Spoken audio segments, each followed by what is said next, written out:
KH ಮುನಿಯಪ್ಪನವರಂತಹ ಘಟಾನುಘಟಿಯನ್ನು ಸೋಲಿಸಿ ಲೋಕಸಭೆಯನ್ನು ಪ್ರವೇಶ ಮಾಡಿ 5 ವರ್ಷಗಳ ಕಾಲ ಸುದ್ದಿಯಲ್ಲೇ ಇದ್ದಂತಹ ನನ್ನ ಆತ್ಮೀಯ ಸ್ನೇಹಿತ ಮುನ್ಸಾಮಣ್ಣ ಅವರೇ, ವೇದಿಕೆ ಮೇಲೆ ಉಪಸ್ಥಿತರಿರುವಂತಹ ವರ್ತೂರ್ ಪ್ರಕಾಶಣ್ಣ ಅವರೇ, ಒಂದು ಸಣ್ಣ ಅಂತರದಲ್ಲಿ ಮಾಲೂರಿನಲ್ಲಿ ಸೋತೋಗ್ಬಿಟ್ರು.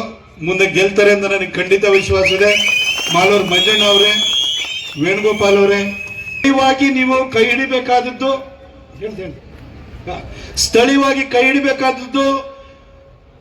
ಇವರಿಗೆ ಆಶೀರ್ವಾದ ಮಾಡಿ ಕಳಿಸಿದ್ರೆ ನಿಮ್ಮ ಹಿತರಕ್ಷಣೆಯನ್ನ ಮಾಡಲಿಕ್ಕೆ, ಈ ಸಂವಿಧಾನದ ಆಶಯವನ್ನ ಕಾಪಾಡಲಿಕ್ಕೆ ಸಾಧ್ಯ. ನಾನೇನೋ ನನ್ನ ಸ್ನೇಹಿತನ ಕಾರಣಕ್ಕೋಸ್ಕರ ಮುನ್ಸಾಮಣ್ಣನ ನಾನು ಹೊಗಳಲ್ಲ. ಆದ್ರೆ ಕೋಲಾರ ಅಂದ್ರೆ ನಮಗೆ KH ಮುನಿಯಪ್ಪನವರು ಸತತವಾಗಿ ಗೆದ್ಕೊ ಬರ್ತಾ ಇದಾರೆ ಅಂತ ಗೊತ್ತೇ ಹೊರತು ಕೆಲಸ ಮಾಡಿದ ಮಾತ್ರ ಯಾವತ್ತೂ ನಮಗೆ ಸುದ್ದಿ ಆಗಲೇ ಇಲ್ಲ. ಆದ್ರೆ ಮುನಿಸಾಮಣ್ಣ ಗೆದ್ದಾದ ನಂತರ ಒಬ್ಬ ಗ್ರಾಮ ಪಂಚಾಯಿತಿ ಸದಸ್ಯರಾಗಿ, ಕಾರ್ಪೊರೇಟರ್ ಆಗಿ, ಲೋಕಸಭಾ ಸದಸ್ಯನ ಸ್ಥಾನಕ್ಕೆ ಹೋಗಿದ್ರಿಂದಾಗಿ ಜನರ ಕಷ್ಟವನ್ನು ಹತ್ತಿರದಿಂದ ನೋಡಿ ಮುನಿಸಾಮಣ್ಣ ಇಲ್ಲಿ ಬಂದು ಕೋವಿಡ್ ಟೈಮ್ ಒಳಗಡೆ ಯಾವ ಬ್ರಿಟಿಷರ್ ಕಾಲದಲ್ಲಿ ಇದ್ದಂತ ಪಾಳು ಬಿದ್ದಿರುವಂತಹ ಆಸ್ಪತ್ರೆಯನ್ನ ಅದನ್ನ ರಿನೋವೇಟ್ ಮಾಡಿಸಿ ಅಲ್ಲಿ ನಮಗೆ ಐಸೋಲೇಷನ್ ಸೆಂಟರ್ಗಳನ್ನ ಮಾಡಿದಾಗ ಕೋಲಾರದಲ್ಲಿ ಇಷ್ಟೊಂದು 100 ಬೆಡೆಡ್ ಹಾಸ್ಪಿಟಲ್ನ ಮುನಿಸಾಮಣ್ಣ ಸ್ವಪ್ರಯತ್ನದಿಂದ ಮಾಡಿದಾಗ ನಮಗೆ ಕರ್ನಾಟಕದಲ್ಲಿ ಇರೋರಿಗೆ, ನಮ್ಮಲ್ಲಿ 10 ಹಾಸ್ಪಿಟಲ್ ಇರುವಂತವರಿಗೆ ಇಲ್ಲಿ ಕೋಲಾರದಲ್ಲಿ ಇರ್ತಾರೆ ಒಂದು ಸಂಚಲನವನ್ನು ಮೂಡಿಸಿದ್ರು. ನಾವು ಯಾವಾಗಲೂ ಲೋಕಸಭೆಯಲ್ಲಿ ಅಲ್ಲಿ ಕೂತ್ಕೊಂಡಿರ್ಬೇಕಾದ್ರೆ ಕೋಲಾರಕ್ಕೆ ನೀರನ್ನ ತರಬೇಕು, ಬೆಂಗಳೂರಿನಲ್ಲಿ ಎಷ್ಟೋ ವೇಸ್ಟ್ ಆಗುವಂತ ವಾಟರ್ ಇದೆ, ಇಲ್ಲಿ ಕೆರೆಗಳ ಪುನರುಜ್ಜೀವನ ಹೋಗ್ಬೇಕು, ಅತಿ ದೊಡ್ಡ ಕೆರೆ ಕೋಲಾರದ ಕೆರೆಯನ್ನು ಅದನ್ನು ಪುನರುಜ್ಜೀವನ ಮಾಡಬೇಕು ಅಂತ ಹೇಳಿ ಸ್ವಂತ ಖರ್ಚನ್ನು ಹಾಕಿದ್ದ ನಾನು ನೋಡಿದೆ. ಹಾಗೆ ಕೋಲಾರ ಮತ್ತು ಬೆಂಗಳೂರು ನಡುವೆ ಪ್ರತಿನಿತ್ಯನೂ ಕೂಡ ಬಹಳ ಜನ ಉದ್ಯೋಗಕ್ಕೋಸ್ಕರ ಬೆಂಗಳೂರಿಗೆ ಹೋಗ್ತಾರೆ. ಅವರಿಗೆ ಸಬರ್ಬನ್ ಟ್ರೈನ್ ಏನಿದೆ ಆ ಪ್ರಾಜೆಕ್ಟ್ ಅನ್ನ ಕೋಲಾರಕ್ಕೆ ವಿಸ್ತರಣೆ ಮಾಡಬೇಕು ಅಂತೇಳಿ ಫೈಲ್ ಇಟ್ಕೊಂಡು ಓಡಾಡಿದ್ ನೋಡಿದೆ. ಇಲ್ಲಿ ಏನು ಚಿನ್ನದ ಗಣಿ ಏನಿದೆ ಅದ್ರೊಳಗಡೆ ಆ ಕಾಲದಲ್ಲಿ ಟೆಕ್ನಾಲಜಿ ಅಷ್ಟೊಂದು ಮುಂದುವರೆದಿರಲಿಲ್ಲ. ಆದ್ರೆ ಈಗ ಏನು ಅದನ್ನ ತೆಗೆದು ಎಕ್ಸ್ಟ್ರಾಕ್ಟ್ ಮಾಡಿ ಬಿದ್ದಿರುವಂತ ಮಣ್ಣಲ್ಲೂ ಕೂಡ ಚಿನ್ನ ಇದೆ, ಅದನ್ನ ಮತ್ತೆ ಅದಕ್ಕೆ ಪುನರುಜ್ಜೀವನ ಮಾಡಬೇಕು, ಅದಕ್ಕೆ ಪುನಶ್ಚೇತನ ಕೊಡಬೇಕು ಅಂತ ಹೇಳಿ ಮೈನ್ಸ್ ಅಂಡ್ ಜಿಯಾಲಜಿ ಮಿನಿಸ್ಟರ್ ಹತ್ರ ಅವರು ಚಪ್ಪಲಿ ಸವಸಿದ್ದನ್ನು ನಾನು ನೋಡಿದ್ದೀನಿ. ಏನೋ ಒಂದೊಂದ್ಸರಿ ಏನ್ ಮಾಡಕ್ಕಾಗುತ್ತೆ ಅಂದ್ರೆ ನಮ್ಮಲ್ಲಿ ನೋಡಿ ವಿರಾಜಿಸ್ತಾ ಇದ್ದಾನೆ ಸೂರ್ಯನಿಗೂ ಗ್ರಹಣ ಬಡಿತದೆ. ಈ ಮುನ್ಸಾಮಣ್ಣ ನಾನು ಚುನಾವಣೆ ಸೋಲದಲ್ಲೇ ಮಾಜಿ ಆಗ್ಬಿಟ್ಟಿದೀವಿ. ಆದ್ರೆ ಮುಂದಿನ ಸರಿ ಅಸೆಂಬ್ಲಿಗೆ ನಿಮ್ಮೆಲ್ಲರ ಆಶೀರ್ವಾದ ಇರಬೇಕು. ಕೋಲಾರದಲ್ಲಿ ಈ ಭಾಗದಲ್ಲಿ ಸಂಪಂಗಿ ಅವ್ರನ್ನ ನೀವು ಯಾವ ರೀತಿ ಕೈ ಹಿಡಿತೀರಿ ಅದೇ ತರ ಕೋಲಾರದಿಂದ ವಿಧಾನಸೌಧದಲ್ಲಿ ಹೋಗಿ ಗುಡುಗ್ಲಿಕ್ಕೆ ನಮ್ಮ ಮುನಿಸಾಮಣ್ಣನ್ನು ಕೂಡ ಕಳಿಸ್ಬೇಕು. ಯಾಕಂದ್ರೆ ನಂಗೆ ಆನೇಕಲ್ ನಾರಾಯಣ ಸ್ವಾಮಣ್ಣನ ಬಗ್ಗೆ ನಂಗೆ ಏನು ಡೌಟೇ ಇಲ್ಲ. ಬಿಜೆಪಿಯ ಹೆಸರನ್ನೇ ಕೇಳದೇ ಇದ್ದಾಗಲೂ ಕೂಡ ಆನೇಕಲ್ನಲ್ಲಿ ಭೂಮಿನ ಗುದ್ದಿ ನೀರು ತೆಗೆದಂತವ್ರು ಅವ್ರ ಕಮಲವನ್ನು ಯಾವತ್ತೂ ಅರಳಿಸಿದರೆ ವಾಪಸ್ ಅಲ್ಲಿ ಬರ್ತಾರೆ. ಅವ್ರಿಗೊಂದು ಸಚಿವ ಸ್ಥಾನವನ್ನು ಪಡ್ಕೊಳ್ಳುವಂತ ಅರ್ಹತೆ ಇರುವಂತವ್ರು ಕೇಂದ್ರದಲ್ಲೂ ಅವ್ರನ್ನ ರೆಕಗ್ನೈಸ್ ಮಾಡಿದ್ರು. ಕೇಂದ್ರಕ್ಕಿಂತ ಅವರಿಗೆ ರಾಜ್ಯನೇ ಹೆಚ್ಚು ರುಚಿಸ್ತಾ ಇರೋದ್ರಿಂದ ಅವ್ರು ಮುಂಚೆ ನಾನಾಗಿ ಹೋಗಲ್ಲ ಅಂತ ಅಂದ್ಬಿಟ್ರು. ಇನ್ನ ವರ್ತೂರ್ ಪ್ರಕಾಶಣ್ಣ ಇದ್ದಾರೆ. ಸೊ ಮನಸ್ಸನ್ನ ಗಟ್ಟಿ ಮಾಡ್ಕೊಂಡ್ರೆ ಅವರು ಬಿಜೆಪಿನಲ್ಲಿ ಬೆಳೀತಾರೆ ಅಂತ ನನಗೆ ಅನ್ಸುತ್ತೆ.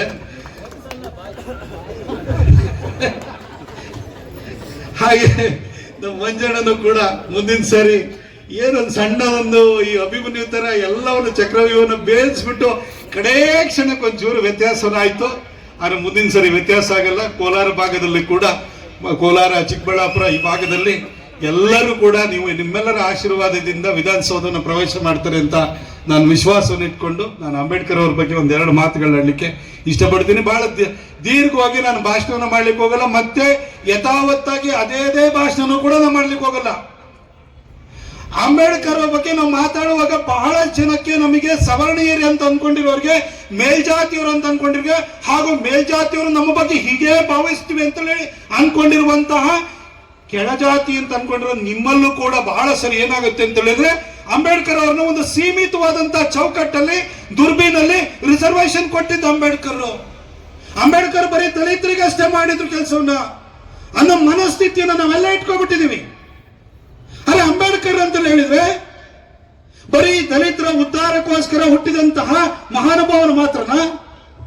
ನಿಮ್ಮ ಮನೆ ಒಳಗಡೆ ನೀವು ಭಕ್ತಿಯಿಂದ ನೀವು ಯಾವುದೇ ದೇವರನ್ನ ಪೂಜೆ ಮಾಡಲಿ, ನೀವು ನಿಮ್ಮ ಧರ್ಮ ಗ್ರಂಥ ನಿಮ್ಮ ಮನೆ ಒಳಗಡೆ ನಿಮ್ಮ ಭಗವದ್ಗೀತೆ ಇರ್ಬೋದು, ನಿಮ್ಮ ಮನೆ ಒಳಗಡೆ ನೀವು ಭಕ್ತಿಯಿಂದ, ಶ್ರದ್ಧೆಯಿಂದ, ಬದ್ಧತೆಯಿಂದ ನೋಡುವಂತಹ ಧರ್ಮಗ್ರಂಥ ನಿಮ್ದು ಕುರಾನ್ ಇರ್ಬೋದು. ಹಾಗೆ ನಿಮ್ಮ ಮನೆ ಒಳಗಡೆ ನೀವು ಬೈಬಲ್ ಇಟ್ಕೊಂಡಿರ್ಬೋದು.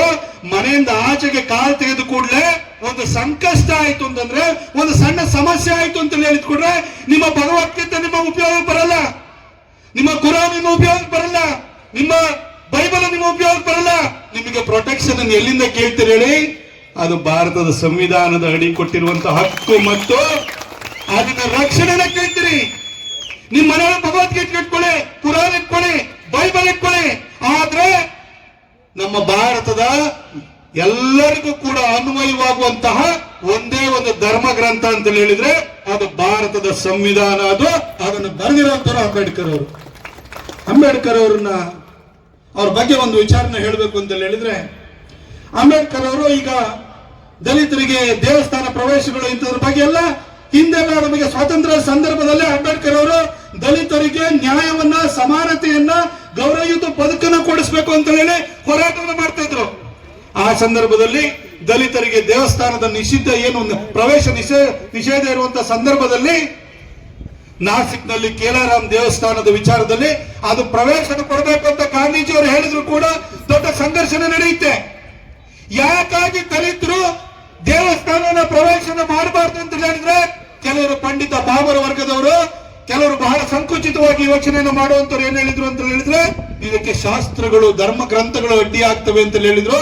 ಆಗ ಅಂಬೇಡ್ಕರ್ ಅವರು ಶಾಸ್ತ್ರಗಳ ಅಡ್ಡ ಆಗುತ್ತಾ, ಧರ್ಮ ಗ್ರಂಥಗಳ ಅಡ್ಡ ಆಗುತ್ತಾ, ಅದು ಏನು ಅನ್ನೋದನ್ನ ಅವರ ಮೂಲದಲ್ಲಿ ಹೋಗಿ ತಿಳ್ಕೊಳ್ಬೇಕು ಅಂತ ಹೇಳಿ ಅವರ ಸಂಸ್ಕೃತವನ್ನು ಕಲೀಲಿಕ್ಕೆ ಅಂತ ಮುಂದಾದ್ರು.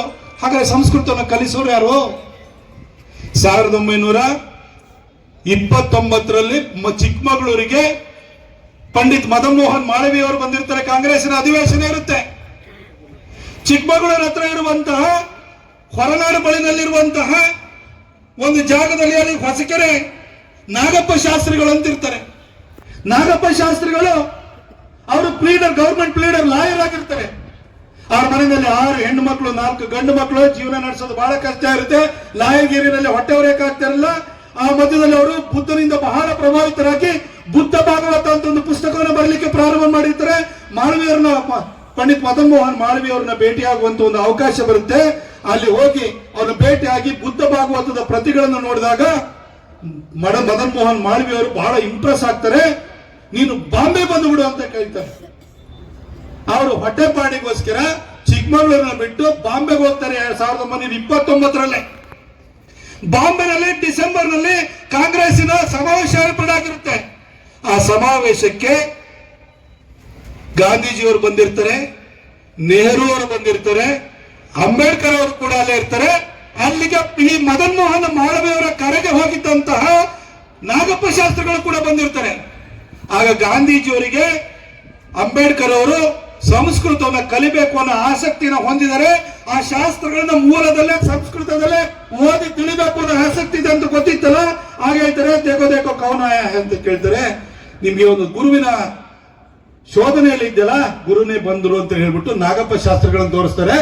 ನಾಗಪ್ಪ ಶಾಸ್ತ್ರಿಗಳ ಹತ್ರ ಸುಮಾರು 7 ವರ್ಷಗಳ ಕಾಲ ಸತತವಾಗಿ ಅಂಬೇಡ್ಕರ್ ಅವರು ಸಂಸ್ಕೃತವನ್ನು ಅಧ್ಯಯನ ಮಾಡಿ ಅಟ್ ದಿ ಏಜ್ ಆಫ್ 43 ಆ ಏಜ್ ಅಲ್ಲಿ ಸಂಸ್ಕೃತವನ್ನು ಅಧ್ಯಯನ ಮಾಡ್ತಾರೆ.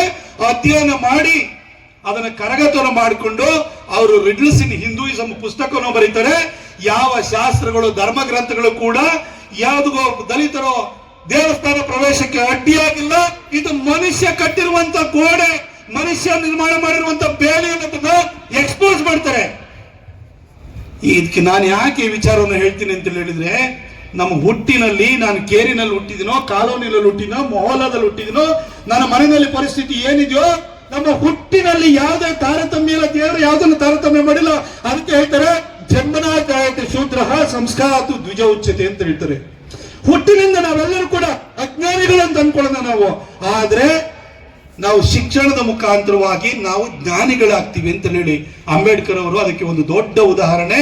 ನೀವು ಹೇಳಬೇಕು ಅಂತ ಹೇಳಿದ್ರೆ, ನಮ್ಮ ಧರ್ಮ ಗ್ರಂಥಗಳನ್ನು ಬರೆದಿರುವಂತಹ ವಾಲ್ಮೀಕಿ ಇರ್ಬೋದು, ವಸಿಷ್ಠರು ಇರ್ಬೋದು, ವಿಶ್ವಾಮಿತ್ರ ಇರ್ಬೋದು, ಕರ್ದಮ ಇರ್ಬೋದು, ಕೃಷ್ಣ ಇರ್ಬೋದು, ದ್ವೈಪಾಯನ ಇರಬಹುದು, ಅಂದ್ರೆ ವ್ಯಾಸ ಇರಬಹುದು, ಯಾರು ಕೂಡ ಮೇಲ್ಜಾತಿಯವರಲ್ಲ. ಸ್ವಾಮಿ ವಿವೇಕಾನಂದ ಇರ್ಬೋದು, ಸ್ವಾಮಿ ದಯಾನಂದ ಸರಸ್ವತಿ ಅವರು ಇರ್ಬೋದು, ಕೆ ಮುನ್ಷಿ ಅವರು ಇರ್ಬೋದು, ಯಾರನ್ನು ಕೂಡ ಮೇಲ್ಜಾತಿಯವರಲ್ಲ. ಶ್ಯಾಮ್ಜಿ ಕೃಷ್ಣ ವರ್ಮ ಅವರು ಮೇಲ್ಜಾತಿಯವರಲ್ಲ, ಫಸ್ಟ್ ಪಂಡಿತ ಪದವಿನ ಪಡ್ಕೊಂಡವರು ಅವರು, ಲಾಲ್ ಬಹದ್ದೂರ್ ಶಾಸ್ತ್ರಿ ಅವರು ಮೇಲ್ಜಾತಿಯವರಲ್ಲ. ಅವರೆಲ್ಲರೂ ಕೂಡ ಜ್ಞಾನದ ಮುಖಾಂತರವಾಗಿ ಶ್ರೇಷ್ಠರಾದಂಥವರು ಅಂಬೇಡ್ಕರ್ ಅವರು ಆ ಸಾಲಿಗೆ ಸೇರುವಂತಹ ಒಬ್ಬ ವ್ಯಕ್ತಿ. ನಾನೀಗ ಅಂಬೇಡ್ಕರ್ ಬಗ್ಗೆ ಹೇಳ್ಬೇಕಂತಂದ್ರೆ, ಇವತ್ತು ಭಾರತದಲ್ಲಿ ನಾವು ಆ ಜಾತಿ ಈ ಜಾತಿ ಮೇಲ್ಜಾತಿ ನಾವೆಲ್ಲವೂ ನಾವು ಹೇಳ್ಕೊಳ್ತೀವಲ್ಲ, ಯಾರ್ಯಾರು ಎಷ್ಟೆಷ್ಟು ಡಿಗ್ರಿಯನ್ನ ಪಡ್ಕೊಂಡಿದ್ರೆ ನಿಮ್ಮಲ್ಲಿ ಇಲ್ಲಿ ಕೂತಿರೋರ್ನ ನಾವು ಅಂಬೇಡ್ಕರ್ ಬಗ್ಗೆ ಮಾತನಾಡ್ತೀವಿ. ಆದ್ರೆ ಅಂಬೇಡ್ಕರ್ ಅವರು ಶಿಕ್ಷಣದ ಬಗ್ಗೆ, ಶಿಕ್ಷಣದ ಮುಖಾಂತರವಾಗಿ ದಲಿತರವನ್ನ ಮೇಲಕ್ಕೆ ತೆಗೆದುಕೊಂಡು ಹೋಗ್ಬೇಕು, ಮೇಲ್ ಸ್ತರಕ್ಕೆ ತೆಗೆದುಕೊಂಡು ಹೋಗ್ಬೇಕು ಅಂತ ಭಾವಿಸಿದ್ರು. ಇವತ್ತು ಎಷ್ಟೋ ಜಾತಿಗಳಿರ್ಬೋದು, ನಾವು ಶ್ರೇಷ್ಠರು, ಹುಟ್ಟಿನಿಂದ ಜಾತಿ ಬಂದಿದೆ ಅಂತ ಹೇಳ್ತಾರೆ. ಜನ್ಮನ ಜಾತಿ ಶೂದ್ರ ಅಂತ ಹೇಳಿದ್ರೆ ಅದು ಸಂಸ್ಕಾರ ದ್ವಿಜ ಅಂದ್ರೆ ಅದು ಬ್ರಾಹ್ಮಣ ಅಂತ ತಿಳ್ಕೊಳ್ಬೇಡಿ, ಜ್ಞಾನಿ ಅಂತ ತಿಳ್ಕೊಳ್ಳಿ. ಅದನ್ನ ಹುಟ್ಟಿನಿಂದ ಒಬ್ಬ ಬ್ರಾಹ್ಮಣನ್ ಹುಟ್ಟಿದವನು ಬ್ರಾಹ್ಮಣನ ಆಗಲ್ಲ, ಅವನು ಜ್ಞಾನ ಸಂಪಾದನೆ ಮುಖಾಂತರವಾಗಿ ದ್ವಿಜನಾಗುವಂಥದ್ದು. ಹಾಗೆ ಅಂಬೇಡ್ಕರ್ ಕೂಡ ಅದೇ ರೀತಿ ಶ್ರೇಷ್ಠರಾದವರು.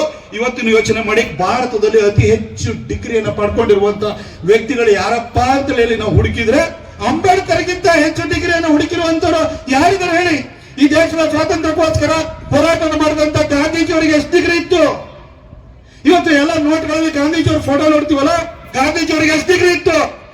ಹೋಗಿ ಲಂಡನ್ನಿಗೆ ಹೋದ್ರು, ಅಲ್ಲಿ ಹೋಗಿ ನೀವು ಬ್ಯಾಚುಲರ್ ಆಫ್ ಲಾ ಅಂತ ಹೇಳ್ತೀವಿ, ಬ್ಯಾಚುಲರ್ ಆಫ್ ಲೆಜಿಸ್ಲೇಟಿವ್ ಲಾ ಅಂತ ಹೇಳ್ಬಿಟ್ಟು LLB ಅಂತ ಹೇಳ್ತೀವಲ್ಲ ನಾವು, ಆ LLB ಬ್ಯಾಚುಲರ್ ಆಫ್ ಲಾ ಓದ್ಕೊಂಬಂದ್ರು. ನೆಹರು ಓದಿದ್ದೇನು ಬ್ಯಾಚುಲರ್ ಆಫ್ ಲಾನೇ ಓದಿರುವಂತದ್ದು ನೆಹರುನು ಕೂಡ. ಸಾವರ್ಕರ್ ಕೂಡ ಲಾನೇ ಓದಿದ್ದು, ಸರ್ದಾರ್ ವಲ್ಲಭಾಯ್ ಪಟೇಲ್ ಅವರು ಕೂಡ ಲಾನೇ ಓದಿದ್ದು. ಆದ್ರೆ ಅಂಬೇಡ್ಕರ್ ಅವರು ಎಷ್ಟೆಷ್ಟು ಡಿಗ್ರಿಯನ್ನು ಓದಿದರೆ ಜಸ್ಟ್ ನೀವು ಗೂಗಲ್ ಮಾಡಿದ್ರೆ ಗೊತ್ತಾಗುತ್ತೆ. ಬ್ಯಾಚುಲರ್ ಆಫ್ ಆರ್ಟ್ಸ್ ಕೂಡ ಓದಿದ್ರು, ಬಾಂಬೆ ಯೂನಿವರ್ಸಿಟಿಯಿಂದ ಓದಿದ್ರು. ಅದೇ ರೀತಿಯಲ್ಲಿ MA ಕೂಡ ಕೊಲಂಬಿಯಾ ಯೂನಿವರ್ಸಿಟಿ ನ್ಯೂಯಾರ್ಕ್ ಅಲ್ಲಿ ಮಾಡಿದ್ರು. ಹಾಗೆ MA ಮಾಡಿದ ಬದಲಾಗಿ MS ಕೂಡ ಮಾಡ್ಲಿಕ್ಕೆ ಹೋಗಿ ಲಂಡನ್ ಅಲ್ಲಿ ಹೋಗಿ ಲಂಡನ್ ಸ್ಕೂಲ್ ಆಫ್ ಎಕನಾಮಿಕ್ಸ್ ಅಲ್ಲಿ ಓದಿದ್ರು. ಹಾಗೆ PhD ಕೊಲಂಬಿಯಾ ಯೂನಿವರ್ಸಿಟಿನಲ್ಲಿ PhD ನ ಪಡಿತಾರೆ. ಅಷ್ಟು ಮಾತ್ರ ಅಲ್ಲ, ಗ್ರೇಸ್ ಇನ್ ಕಾಲೇಜ್ ಲಂಡನ್ ನಲ್ಲಿ ಹೋಗಿ ಲಾನು ಕೂಡ ಓದ್ತಾರೆ. ಆಮೇಲೆ ಆನರರಿ ಡಿಗ್ರಿ ಅವೆಲ್ಲವನ್ನ ಲೆಕ್ಕ ಹಾಕ್ತಾ ಹೋದ್ರೆ 30ಕ್ಕಿಂತ ಹೆಚ್ಚಾಗಿದೆ. MA MSc ಬ್ಯಾಚುಲರ್ ಆಫ್ ಲಾ ಎಲ್ಲ ಡಿಗ್ರಿಗಳನ್ನು ಓದಿದಂತಹ ವ್ಯಕ್ತಿ ಅಂಬೇಡ್ಕರ್ ಅಂತವರ ಜ್ಞಾನಿ. ಆ ಜ್ಞಾನಿಗೆ ಅವಮಾನ ಮಾಡಿದವರು ಯಾರು? ಮಾತಿರ್ತಾರೆ ಯಾರು? ಬಿಜೆಪಿ ಅವರನ್ನು ನಾವೇನಾರು ಕೇಸರಿ ಶಾಲೆ ಹಾಕೊಂಡು ಹೋಗ್ಕೊಳ್ಳಿ ಮನುವಾದಿಗಳು ಅಂತ ಬೊಬ್ಬಾಡಿತಾರೆ. ಅಂಬೇಡ್ಕರ್ ಅವ್ರಿಗೆ ಅವಮಾನ ಮಾಡಿತ್ತು, ಅಂಬೇಡ್ಕರ್ ಅವರ ತಿರಸ್ಕಾರದಿಂದ ನೋಡಿತ್ತು ಈ ಬಿಜೆಪಿಯ ಮನುವಾದಿಗಳ. ಬಿಜೆಪಿ ಅಂತ ಹೇಳಿ ಕೂಡ ದಲಿತ ವಿರೋಧಿಗಳು. ಯಾರು ದಲಿತ ವಿರೋಧಿಗಳು? ಬಿಜೆಪಿ ಅವರು ದಲಿತ ವಿರೋಧಿಗಳ? ಉತ್ತರ ಪ್ರದೇಶದಲ್ಲಿ ಮಾಯಾವತಿ ಅವ್ರನ್ನ 2 ಸಾರಿ ಮುಖ್ಯಮಂತ್ರಿ ಮಾಡಿದ್ದಾರು ಬಿಜೆಪಿ ಅವರು ಮಾಡಿದ್ದು. ಬಿಜೆಪಿ ಅವ್ರನ್ನ ಮನುವಾದಿಗಳು ದಲಿತ ವಿರೋಧಿಗಳು ಅಂತ ಹೇಳ್ತಿರಲ್ಲ. ನಾನು ಕೆಲವು ಸಣ್ಣ ಉದಾಹರಣೆಗಳನ್ನ ನಿಮ್ಗೆ ಕೊಡ್ಲಿಕ್ಕೆ ಹೋಗ್ತೀನಿ. 1946ರಲ್ಲಿ ಸಂವಿಧಾನವನ್ನು ರಚನೆ ಮಾಡ್ಲಿಕ್ಕೋಸ್ಕರ ಜುಲೈ 6ನೇ ತಾರೀಕು ಒಂದು ಸಮಿತಿ ರಚನೆ ಆಗುತ್ತೆ. ಸಂವಿಧಾನ ರಚನಾ ಸಮಿತಿಗೆ ಆಯ್ಕೆಯಾಗಿ ಬರಬೇಕಾಗುತ್ತೆ. ಆಯ್ಕೆ ಆಗ್ಲಿಲ್ಲ ಅಂತ ಸಂವಿಧಾನ ರಚನಾ ಸಮಿತಿಗೆ ಹೋಗಕ್ಕಾಗಲ್ಲ. ಹಾಗೆ ಆಯ್ಕೆ ಆಗಬೇಕು ಅಂತ ಹೇಳಿದ್ರೆ ಈ ಪ್ರಾದೇಶಿಕವಾರು ಪ್ರಾಂತೀಯವಾರು ಚುನಾವಣೆಗಳು ಏರ್ಪಾಡಾಗುತ್ತೆ. ಚುನಾವಣೆನ ಏರ್ಪಾಡಾಗಬೇಕು ಅಂದ್ರೆ ಬಾಬಾ ಸಾಹೇಬ್ ಅಂಬೇಡ್ಕರ್ ಅವರು ಮುಂಬೈಯಿಂದ ಸಂವಿಧಾನ ರಚನಾ ಸಮಿತಿ ಒಳಗಡೆ ಎಂಟರ್ ಆಗಕ್ಕೆ ಅಂತ ಚುನಾವಣೆ ಬಂದ್ರೆ ಸೋತೋಗ್ಬಿಟ್ರು. ಹಾಗಾಗಿ ಜೋಗೇಂದ್ರನಾಥ್ ಮಂಡಲ್, ಅದನ್ನ ಬಹಳ ದೊಡ್ಡ ಸ್ಟೋರಿ ಇದೆ, ಅದನ್ನ ಹೇಳಲಿಕ್ಕೆ ಹೋಗಲ್ಲ. ಪಶ್ಚಿಮ ಬಂಗಾಳದಿಂದ ಅವರನ್ನ ಆಯ್ಕೆನ ಮಾಡಬೇಕು ಅಂತ ಹೊರಟು ಅಲ್ಲಿ ಜೈಸೂರು ಕುಲ್ನಾದಲ್ಲಿ ಬಾಬಾ ಸಾಹೇಬ್ ಅಂಬೇಡ್ಕರ್ ಅವರು ಅಲ್ಲಿಂದ ಆಯ್ಕೆಯಾಗಿ ಸಂವಿಧಾನ ರಚನಾ ಸಮಿತಿಗೆ ಬರ್ತಾರೆ. ಆದ್ರೆ 1947 ಭಾರತ ಪಾರ್ಟಿಷನ್ ಆದಾಗ ಆ ಒಂದು ಜೈಸೂರ್ ಕುಲ್ನಾ ಏನು ಜಾಗ ಇದೆ, ಹಿಂದೂ ಮೆಜಾರಿಟಿ ಪ್ಲೇಸ್ ಇದು, ಅದನ್ನ ಬಾಂಗ್ಲಾದೇಶಕ್ಕೆ ಬಿಟ್ಕೊಟ್ಬಿಟ್ಟು ಬಾಬಾ ಸಾಹೇಬ್ ಅಂಬೇಡ್ಕರ್ ಅವರ ಸಂವಿಧಾನ ರಚನಾ ಸಮಿತಿಗೆ ಆಯ್ಕೆ ಆಗಿದ್ರಲ್ಲ, ಆಯ್ಕೆನ ಅನೂರ್ಜಿತ ಅಂತ ಮಾಡಿಬಿಟ್ರು. ಯಾರು ಮಾಡಿದ್ದು? ಕಾಂಗ್ರೆಸ್ ಅವ್ರು ಮಾಡಿದ್ದ, ಮನುವಾದಿಗಳು ಮಾಡಿದ್ದ, ಬಿಜೆಪಿ ಅವರು ಮಾಡಿದ್ದ, ಯಾರು? ದಲಿತ ವಿರೋಧಿಗಳು. ಅಂಬೇಡ್ಕರ್ ಕೆಂದು ಬಂದ ಸ್ಥಳದ ಬಾಂಗ್ಲಾದೇಶಕ್ಕೆ ಹಿಂದೂ ಮೆಜಾರಿಟಿ ಜಾಗ ಆದ್ರೂ ಕೂಡ ಬಿಟ್ಕೊಟ್ಟವ್ರು ಯಾರು? ಕಾಂಗ್ರೆಸ್ನವರು. ಆದ್ರೆ ಇವತ್ತು ಕೂಡ ಅಂಬೇಡ್ಕರ್ ಅಂತ ಹೇಳಿ ಮಾತಾಡ್ಸೋದು ನಮ್ಮ ಆನೇಕಲ್ ನಾರಾಯಣ ಸ್ವಾಮಿ ಅಣ್ಣನು ಹೇಳಿದ್ರು, ಅಲ್ಲಿ ಮಾಧವಪ್ಪನವರು ಪ್ರಿಯಾಂಬಲ್ ಓದಿಸಿದ್ದು. ಆ ಪ್ರಿಯಾಂಬಲ್ ಏನಿದೆ ಅದು ಅಂಬೇಡ್ಕರ್ ಬರೆದಿರೋ ಪ್ರಿಯಾಂಬಲ್ ಅಲ್ಲ, ಅದು ಇಂದಿರಾ ಗಾಂಧಿ ಪ್ರಿಯಾಂಬಲ್. ಅದ್ರೊಳಗಡೆ ಸೇರಿರೋ ಸೋಷಿಯಲಿಸ್ಟು, ಸೆಕ್ಯುಲರ್ ಅವೆಲ್ಲ ವರ್ಡ್ ಎಲ್ಲ ಅಂಬೇಡ್ಕರ್ ಅವ್ರು ಕೊಟ್ಟಿದ್ದಲ್ಲ. ಆದ್ರೂ ಓದಿಸ್ತಾರೆ ಬಿಜೆಪಿ. 3 ಬೈಯೋದು ಅಷ್ಟೇನೆ. ನಾನು ಮುಂದಕ್ಕೆ ಹೋಗಿ ಹೇಳ್ತೀನಿ ನಿಮಗೆ. ಕೊನೆಗೆ 1947ರಲ್ಲಿ ಪುಣೆಯಿಂದ ಆಯ್ಕೆ ಆಗಿ ಅವರ ಸಂವಿಧಾನ ರಚನಾ ಸಮಿತಿಗೆ ಬರಬೇಕಾಗಿ ಬಂತು. ಇವತ್ತು ಯೋಚನೆಯನ್ನು ಮಾಡಿ, ನಾನು ಪ್ರಾರಂಭದಲ್ಲಿ ಹೇಳಿದೆ, ನೀವು ಮನೆಯನ್ನ ಹೊಸ್ತಿಲಿಂದ ಕಾಲ್ ತೆಗೆದ ಕೂಡಲೇ ನಿಮಗೆ ರಕ್ಷಣೆಯನ್ನು ಕೊಡೋದು ಭಾರತದ ಸಂವಿಧಾನ ಅಂತ ಹೇಳಿ ಮನೆ ಒಳಗಡೆ ಲಡೆ ಮಾಡ್ಕೊಂಡ್ರು ಕೂಡ, ನಿಮಗೆ ಆಸ್ತಿ ಪಾಸ್ತಿ ಜಗಳ ಆದ್ರೂ, ಗಂಡ ಹೆಂಡತಿ ಜಗಳ ಆದ್ರೂ ಕೂಡ, ನಮ್ಮ ಏನು ಬೇಸಿಕ್ ನಮ್ಮ ಏನು ಮೂಲಭೂತ ಹಕ್ಕುಗಳ ವಿಚಾರ ಬಂತು ಅಂದ್ರೆ ಮತ್ತೆ ಅದಕ್ಕೂ ಸಂವಿಧಾನ ಪ್ರೊಟೆಕ್ಷನ್ ಕೊಡೋದು. ಇಂಥ ಒಂದು ಅದ್ಭುತವಾದಂತಹ ಸಂವಿಧಾನನ, ಪ್ರಪಂಚದಲ್ಲೂ ಅತಿ ದೊಡ್ಡ ಲಿಖಿತ ಸಂವಿಧಾನವನ್ನ ಬಾಬಾ ಸಾಹೇಬ್ ಅಂಬೇಡ್ಕರ್ ಅವರು ಅಷ್ಟು ಪ್ರಯತ್ನ ಮಾಡಿ ಬರೆದ್ರು. ಇಂಥ ಅಂಬೇಡ್ಕರ್ ಅವರು 1951ರಲ್ಲಿ ನೆಹರು ಅವರ ನೇತೃತ್ವದಲ್ಲಿ ಹಂಗಾಮಿ ಸರ್ಕಾರ ಏನ್ ರಚನೆ ಆಗಿತ್ತು, ಆ ರಚನೆಯಿಂದ ಅದರೊಳಗಡೆ ಲಾ ಮಿನಿಸ್ಟರ್ ಇದ್ರು, ಅದನ್ನ ಬಿಟ್ಟು ಅದಕ್ಕೆ ನೊಂದ್ಬಿಟ್ಟು ಮನೆ ನೊಂದು ರಿಸೈನ್ ಮಾಡಂಗ್ ಮಾಡಿದ್ಯಾರು ಕಾಂಗ್ರೆಸ್, ನೆಹರು ಮಾಡಿದ್ದು. ಆದ್ರೆ ಬಿಜೆಪಿ ದಲಿತರ ವಿರೋಧಿ. ದಲಿತರೆಲ್ಲ ಈ ದೇಶದ ಪ್ರತಿಯೊಬ್ಬ ಭಾರತೀಯನ ಆರಾಧ್ಯ ದೈವವಾಗಿರುವಂತ ಅಂಬೇಡ್ಕರ್ ಅವರು, ದಲಿತರ ಶ್ರೇಯೋಭಿವೃದ್ಧಿಗೋಸ್ಕರ ದುಡಿದಂತ ಅಂಬೇಡ್ಕರ್ ಅವರು ಮನನೊಂದು ರಿಸೈನ್ ಮಾಡಿದ್ದು ನೆಹರು ಮತ್ತು ಕಾಂಗ್ರೆಸ್. ಆದ್ರೆ ಪಟ್ಟ ದಲಿತ ವಿರೋಧಿ ಅಂತ ಪಟ್ಟ ಸಿಕ್ಕಿದ ಮಾತ್ರ ಬಿಜೆಪಿಯವರಿಗೆ, ಸಂಘ ಪರಿವಾರದವರಿಗೆ. ಇನ್ನೂ ಒಂಚೂರು ಮುಂದೆ ಹೋಗಿ ಹೇಳಬೇಕು ಅಂತಂದ್ರೆ 1952ರಲ್ಲಿ ಲೋಕಸಭಾ ಚುನಾವಣೆ ಬಂತು. ಅಂಬೇಡ್ಕರ್ ಅವರಂತಹ ಮೇಧಾವಿ, ಮಹಾನ್ ಮೇಧಾವಿ ಲೋಕಸಭಾ ಬರಬೇಕು ಅಂತ ಹೊರಟರು. ಕಾಂಗ್ರೆಸ್ ಒಂದು ಸುಡುವ ಮನೆ ಅಂತ ಹೇಳಿದ್ರು, ಕಾಂಗ್ರೆಸ್ ಓಟ್ ಹಾಕಿ ಅಂತ ಯಾವತ್ತು ಹೇಳಿಲ್ಲ. ಇವತ್ತು ಯಾರೋ ಎಷ್ಟೋ ಸರಿ ಜೈ ಭೀಮ್ ಅಂತ ಹೇಳ್ತಿರ್ತಾರೆ, ಕಾಂಗ್ರೆಸ್ ಓಟ್ ಹಾಕಿ ಅಂತ ಹೇಳ್ತಾರೆ. ಅಂಬೇಡ್ಕರ್ ಹೇಳಿರೋದನ್ನ ಕೂಡ ಮರ್ತು ಬಿಟ್ಟಿದ್ದಾರೆ ಅವರು. ಆದ್ರೆ ಅಂಬೇಡ್ಕರ್ ಅವ್ರ ಮೇಲೆ ಯಾವ ರೀತಿ ಮೋಸವನ್ನು ಮಾಡ್ತಾರೆ ಅಂತ ಹೇಳಿದ್ರೆ, 1952ರಲ್ಲಿ ಅಂಬೇಡ್ಕರ್ ಅವರು ಲೋಕಸಭಾ ಪ್ರವೇಶ ಮಾಡಬೇಕು ಅಂತ ಹೇಳಿ ಮುಂಬೈನಿಂದ ಹೊರಟಾಗ, ಬಾಂಬೆಯಿಂದ ಹೊರಟಾಗ ಅವ್ರ ವಿರುದ್ಧ ನಾರಾಯಣ ಕದ್ವಾಲ್ಕರ್ ಅಂತ ಹೇಳಿ ಅವರ ಪರ್ಸನಲ್ ಸೆಕ್ರೆಟರಿ ನಿಲ್ಲಿಸಿ ಅವ್ರನ್ನ ಸೋಲಿಸಿದ್ದು. ಅವರ ಚುನಾವಣೆಗೆ, ಆ ಒಂದು ಚುನಾವಣೆಗೆ 2 ಸರಿ ಕ್ಯಾಂಪೇನಿಗೆ ಬಂದಿದ್ದು ಯಾರು? ಪಂಡಿತ್ ಜವಾಹರ್ಲಾಲ್ ನೆಹರು. ಆದ್ರೆ ಅಂಬೇಡ್ಕರ್ ವಿರೋಧಿಗಳು, ದಲಿತ ವಿರೋಧಿಗಳು ಅಂತ ಪಟ್ಟ ಸಿಕ್ಕಿದ್ದು ಯಾರಿಗೆ? ಬಿಜೆಪಿಯವರಿಗೆ, ಸಂಘ ಪರಿವಾರದವರಿಗೆ. ಅಂಬೇಡ್ಕರ್ ಸೋಲಿಸಿದ್ದಾರೆ. ಹಾಗಾದ್ರೆ 1954ರಲ್ಲಿ ಬೈ ಎಲೆಕ್ಷನ್, ದಾದರಲ್ಲಿ ಬೈ ಎಲೆಕ್ಷನ್ ಬರುತ್ತೆ. ಬೈ ಎಲೆಕ್ಷನ್ ಅಲ್ಲಿ ಅಂಬೇಡ್ಕರ್ ಅವರು ಮತ್ತೆ ಲೋಕಸಭೆಗೆ ಹೋಗಬೇಕು ಅಂತ ಹೇಳಿ ಪ್ರಯತ್ನ ಮಾಡ್ಲಿಕ್ಕೆ ಹೋಯ್ತು ಅಂತಂದ್ರೆ, ಅಂಬೇಡ್ಕರ್ ವಿರುದ್ಧ ಮತ್ತೆ ಕಾಂಗ್ರೆಸ್ನವರು ಬಾಬುರಾವ್ ಗೋರ್ಕರ್ ಅವರನ್ನು ನಿಲ್ಲಿಸ್ತಾರೆ. ಆ ಒಂದು ಬೈ ಎಲೆಕ್ಷನ್ ಅಲ್ಲಿ ಈ ವೋಟ್ ಚೋರಿ ಅಂತಲ್ಲ, ಸುಮಾರು 74,000 ಕಾನೂನಾತ್ಮಕ ವೋಟ್ಗಳನ್ನ ಡಿಲೀಟ್ ಮಾಡಿಸ್ಬಿಟ್ಟು ಅಂಬೇಡ್ಕರ್ ಅವರನ್ನ ಮತ್ತೆ 15,000 ಮಾರ್ಜಿನಲ್ಲಿ ಸೋಲಿಸಿದ್ಯಾರು? ಇದೇ ನೆಹರು ಮತ್ತು ಕಾಂಗ್ರೆಸ್ ಪಟ್ಟ. ಆದ್ರೆ ದಲಿತ ವಿರೋಧಿ ಪಟ್ಟ, ಅಂಬೇಡ್ಕರ್ ವಿರೋಧಿ ಪಟ್ಟ ಬಿಜೆಪಿಗೆ. ಆದ್ರೆ ಅಂಬೇಡ್ಕರ್ಗೆ ಜೀವನ ಪರ್ಯಂತವಾಗಿ ಅಪಚಾರ ಮಾಡಿದ್ ಮಾತ್ರ ಕಾಂಗ್ರೆಸ್.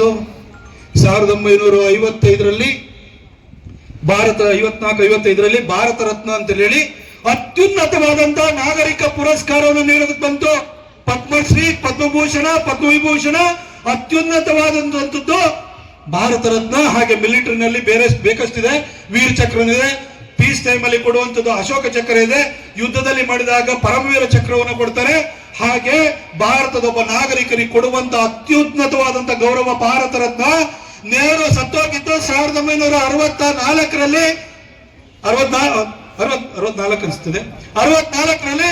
ಆದ್ರೆ ನೆಹರು ಭಾರತ ರತ್ನ ತನಗ್ ತಾನೇ ಕೊಟ್ಕೊಂಡಿದ್ ಯಾವಾಗ ಅಂತಂದ್ರೆ 1955-56ರಲ್ಲಿ ತನಗ್ ತಾನೇ. 55 ಬಹುಶಃ, ಮೊದಲನೇದು 55ರಲ್ಲಿ ಕೊಟ್ಟರು, 56ರಲ್ಲಿ ಅವರಿಗೆ ಭಾರತ ರತ್ನ ಸಿಗುತ್ತೆ.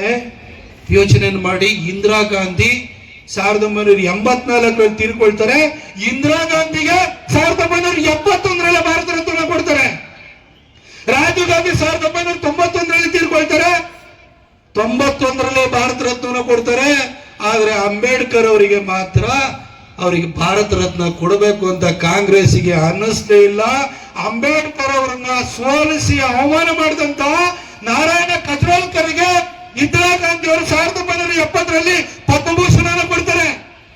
ಆದ್ರೆ ಎಲ್ಲರೂ ಏನಂತ ಹೇಳ್ತೀರಿ, ಇಂದಿರಾ ಗಾಂಧಿನ ಬಹಳ ಉದ್ಧಾರಕ್ಕೆ ಅಂತ ಹೇಳ್ತೀವಿ, ಆಕೆ ಪಕ್ಷನ ಕಾಂಗ್ರೆಸ್ ಪಕ್ಷ ದಲಿತರ ಉದ್ಧಾರಕ್ಕೋಸ್ಕರ ಹುಟ್ಟಿದೆ ಅಂತ ಹೇಳ್ತಾರೆ.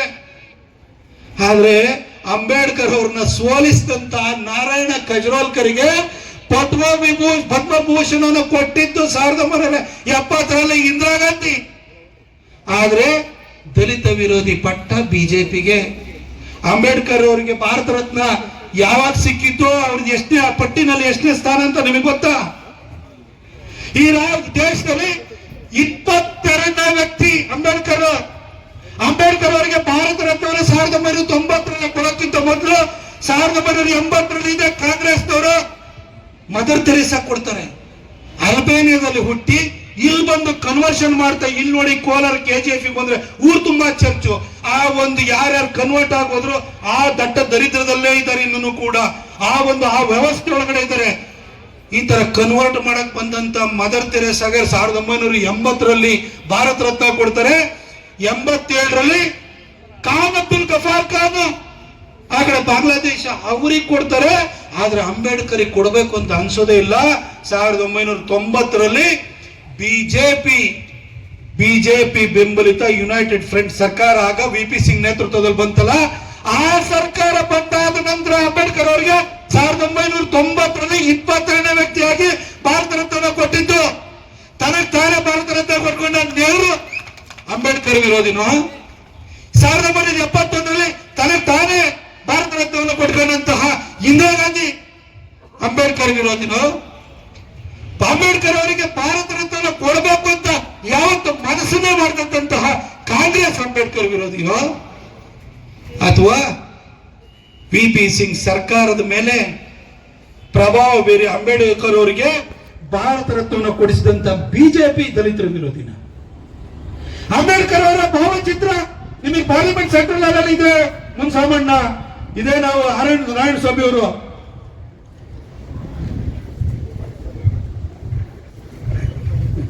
ಮುನ್ಸಾಮಣ್ಣ ನಾವೆಲ್ಲರೂ ಕೂಡ ನಾರಾಯಣ ಸ್ವಾಮಣ್ಣ ನಾವೆಲ್ಲ ಪಾರ್ಲಿಮೆಂಟ್ ಅಲ್ಲಿ ಪಾರ್ಲಿಮೆಂಟ್ ಸೆಂಟ್ರಲ್ ಹಾಲ್ ಅಲ್ಲಿ ರಾಜೀವ್ ಗಾಂಧಿ ಫೋಟೋ ಇದೆ, ಭಾವಚಿತ್ರ. ಸಂಜಯ್ ಗಾಂಧಿ ಇದೆ, ನೆಹರು ಫ್ಯಾಮಿಲಿ ಎಲ್ಲರದ್ದು ಇದೆ. ಈಗ ಸೋನಿಯಾ ಗಾಂಧಿದು ಒಂದು ಬಾಕಿ, ಸೋನಿಯಾ ಗಾಂಧಿದು ರಾಹುಲ್ ಗಾಂಧಿದು ಜನ ಅಧಿಕಾರ ಕೊಟ್ಟಿದ್ರು, ಇಷ್ಟೊಂದು ಸೋನಿಯಾ ಗಾಂಧಿದು ಬಂದ್ಬಿಟ್ರದೋ ಏನೋ. ಆದ್ರೆ ಪಾರ್ಲಿಮೆಂಟ್ ಸೆಂಟ್ರಲ್ ಹಾಲ್ ಅಲ್ಲಿ ಯಾವ ಕಾನ್ಸ್ಟಿಟ್ಯೂಯೆಂಟ್ ಅಸೆಂಬ್ಲಿಯ ಡಿಬೇಟ್ಗಳು ನಡೀತು, ಎಲ್ಲಿ ಅಂಬೇಡ್ಕರ್ ಅವರು ಕೂತ್ಕೊಂಡ ಶ್ರದ್ಧೆಯಿಂದ ಭಕ್ತಿಯಿಂದ ನಮ್ಮೆಲ್ಲರೂ ಕೂಡ 145 ಕೋಟಿ ಭಾರತೀಯರನ್ನ ಇವತ್ತು ರಕ್ಷಣೆ ಮಾಡ್ತಿರುವಂತ ಈ ಸಂವಿಧಾನವನ್ನು ಕೊಟ್ಟರು.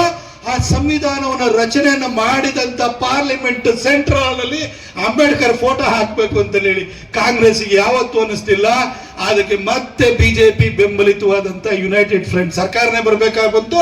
ಅಂಬೇಡ್ಕರ್ ಜಯಂತಿಗೆ ರಜೆ ಕೊಡಬೇಕಾದ್ರೆ ಅದು ಅಟಲ್ ಬಿಹಾರಿ ವಾಜಪೇಯಿ ಸರ್ಕಾರನೇ ಬರಬೇಕಾಗುತ್ತು.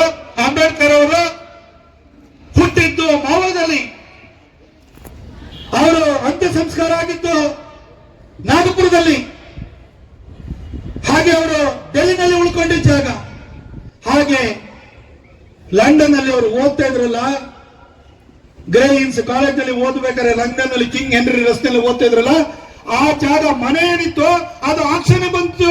ಕಾಂಗ್ರೆಸ್ಸಿನ ಸರ್ಕಾರ ಮಹಾರಾಷ್ಟ್ರದಲ್ಲಿತ್ತು, ವಿಲಾಸರಾವ್ ದೇಶಮುಖ್ ಸರ್ಕಾರ ಇತ್ತು, ಅಶೋಕ್ ಚವ್ಹಾಣ್ ಸರ್ಕಾರ ಇತ್ತು.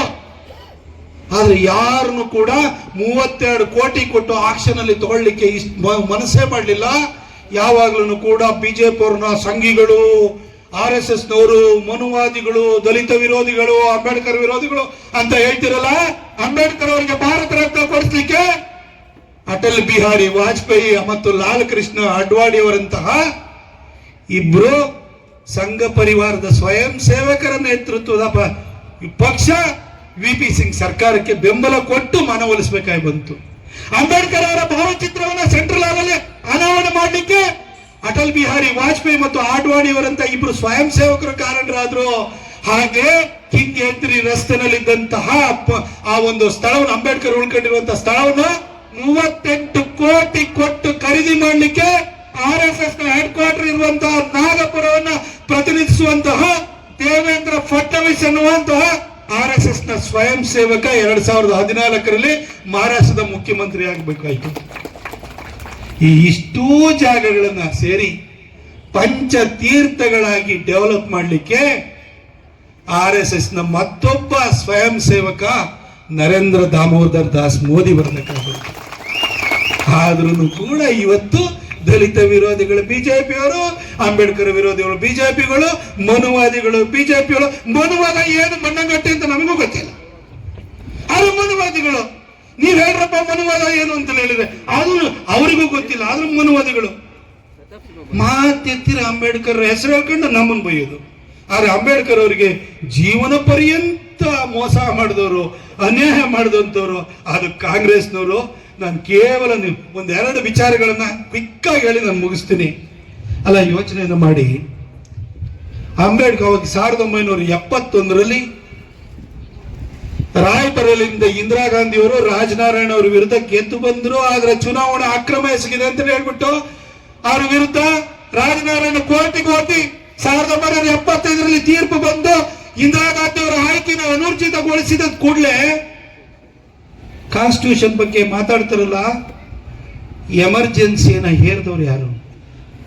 ಎಮರ್ಜೆನ್ಸಿನ ಹೇರಿದ ಮಾತ್ರ ಅಲ್ಲ, ಎಮರ್ಜೆನ್ಸಿಯ ಹೇರುವ ಮುಖಾಂತರವಾಗಿ ಸಂವಿಧಾನಕ್ಕೆ 39, 40, 41ನೇ ತಿದ್ದುಪಡಿ ತಗೊಂಡ್ಬಂದು ಸುಪ್ರೀಂ ಕೋರ್ಟ್ ಅಲ್ಲೂ ಕೂಡ ಪಾರ್ಲಿಮೆಂಟ್ ಅಲ್ಲಿ ಏನ್ ತಿದ್ದುಪಡಿ ತರ್ತೀರ ಅದನ್ನು ಕ್ವಶನ್ ಮಾಡೋಂಗಿಲ್ಲ.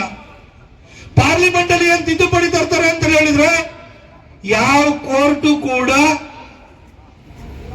ಶಾಸಕಾಂಗ ತೆಗೆದುಕೊಳ್ಳುವಂತ ನಿರ್ಧಾರವನ್ನು ಪ್ರಶ್ನೆ ಮಾಡುವಂಗಿಲ್ಲ. ಈ ರೀತಿ ತಿದ್ದುಪಡಿಗಳನ್ನು ಮಾಡಿದ್ರು. ಸುಪ್ರೀಂ ಕೋರ್ಟ್ ವ್ಯವಸ್ಥೆ ಮಾಡಿದ್ರು. ಬಾಬಾ ಸಾಹೇಬ್ ಅಂಬೇಡ್ಕರ್ ಅವರು ಬರೆದಂತಹ ಸಂವಿಧಾನದ ಆ ಮೂಲ ಪ್ರತಿಯಲ್ಲಿ ಮುನ್ಸಮಣ ಇಟ್ಟಿದ್ದಾರೆ, ಹೋಗಿ ನೋಡಿ. ಅದರಲ್ಲಿ ಕ್ಯಾಲಿಗ್ರಫಿನಲ್ಲಿ ಬರೆದಿರುವಂತದ್ದು 251 ಪೇಜ್ಗಳದು. ಅದರೊಳಗಡೆ ರಾಮಾಯಣ ಮಹಾಭಾರತದ ದೃಶ್ಯಗಳನ್ನ ಪುಟಗಳಲ್ಲೂ ಹಾಕಿದ್ದಾರೆ. ಅದರೊಳಗಡೆ ಸೆಕ್ಯುಲರ್ ಅನ್ನೋದನ್ನ ಸೇರಿಸಬೇಕನ್ನ ಬಂದಾಗ ಭಾರತಕ್ಕೆ ನಮ್ಮ ನೇಚರ್ ಅಲ್ಲೇ ಸೆಕ್ಯುಲರಿಸಂ ಅನ್ನೋದಿದೆ. ನಾವು ಈ ಜಾತ್ಯತೀತವಾದದ ಹಣಪಟ್ಟಿ ಹಾಕೊಳ್ಬೇಕಾದ ಅಗತ್ಯ ಇಲ್ಲ. ಭಾರತ ಇವತ್ತು ಯೋಚನೆ ಮಾಡಿ ಯಾವ ದೇಶವನ್ನು ಕೂಡ ನಾವು ಕಬಳಿಸಿಲ್ಲ. ನಮ್ಮ ಧರ್ಮವನ್ನು ಪ್ರಸಾರ ಮಾಡಬೇಕು ಅಂತ ಹೇಳಿ ನಾವು ಕತ್ತಿ ಹಿಡಿದು ಯಾವ ದೇಶದ ಮೇಲೆ ಹೋಗಿಲ್ಲ. ನಮ್ಮ ದೇಶದಲ್ಲಿ ಹುಟ್ಟಿದಂತಹ ಬುದ್ಧಿಸಂ ಇರ್ಬೋದು, ಜೈನಿಸಂ ಇರ್ಬೋದು, ಅದನ್ನು ಕೂಡ ಸ್ವೀಕರಿಸಿದೀವಿ. ಅವ್ರನ್ನು ಬೆಳೆಯಕ್ ಬಿಟ್ಟಿದೀವಿ. ಅವರು ಹೊರಗಡೆ ಹೋಗಿ ಪ್ರಸಾರ ಆಗ್ಲಿಕ್ಕೆ ಬಿಟ್ಟಿದೀವಿ. ಹಿಂದೂ ಧರ್ಮದವರು ಯಾರನ್ನು ಮಟ್ಟ ಹಾಕಿಲ್ಲ. ಮರುಭೂಮಿನಲ್ಲಿ ಹುಟ್ಟಿದಂತಹ ಇಸ್ಲಾಮು 57 ರಾಷ್ಟ್ರಗಳನ್ನ ಕಬ್ಜಾ ಮಾಡಿದೆ. ಅದೇ ಮರುಭೂಮಿನಲ್ಲಿ ಬೆತ್ಲೆಹೆಮ್ನಲ್ಲಿ ಹುಟ್ಟಿದಂತಹ ಜೀಸಸ್ ಕ್ರೈಸ್ಟ್ನಿಂದ ಹುಟ್ಟಿದಂತಹ ಕ್ರಿಶ್ಚಿಯಾನಿಟಿ 106 ದೇಶಗಳಿಗೆ ಹೋಗಿದೆ. ಆಯ್ತು, ಆದ್ರೆ ನಮ್ಮ ದೇಶದಲ್ಲಿ ಸೆಕ್ಯುಲರಿಸಂ ಅನ್ನೋದು ಹಿಂದೂಗಳಲ್ಲಿ ಎಲ್ಲರನ್ನು ಒಟ್ಟಿಗೆ ತೆಗೆದುಕೊಂಡು ಹೋಗುವಂತ ಭಾವನೆ ನಮ್ಮಲ್ಲಿ ಇದೆ. ಹಾಗಾಗಿ ನಾವು ಯಾವ ದೇಶನ ಕಬಳಿಸಿಲ್ಲ.